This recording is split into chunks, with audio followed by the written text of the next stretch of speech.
Hello everyone, Assalamu alaikum. So in this video, we're going to learn about IGCSE O-levels function. And if you guys also have a tension with function like this guy, then you guys are at the correct place. Okay, so what is a function? Function is basically a machine where if you put an input value, you'll always get an output value as a result. So for example, we can see there is a function which is x plus 3, and we're putting an input of 5 and we're getting an output as a 8. So why we are getting an 8 as an output? Because the input 5 is getting substituted in place of x, and 5 plus 3 is becoming ultimately 8. So this is something which we call a function.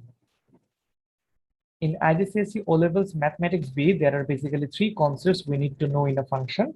So they are evaluation, composite functions, and inverse. So if we can somehow learn these three topics, then we can be an expert in this chapter.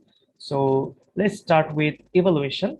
So what is an evaluation and how does this work? Evaluation is basically substituting the value of x provided in the question into the main equation. So for example, we can see that here is the equation given fx is equals to 2x plus 3, and we are asked to find out the value of f of 4. Now, if we look carefully, we can see that in place of x, they are saying me to substitute 4. They are saying me to substitute 4 in place of x. So we are simply going to put x in place of x over here. So that's what we have done on the next line.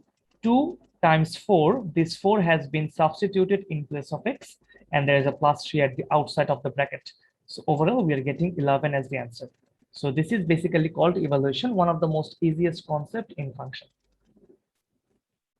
So if I show you another example, let's say gx is equals to x squared minus 3, and we are asked to find out the value of g2.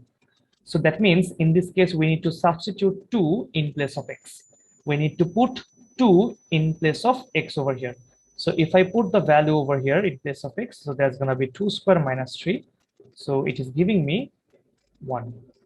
So this one is the correct answer for G2. So it's very simple. One x will be given in the question. We just need to put the value of x into the main equation, and then we just use your calculator or brain to find the final solution of the answer.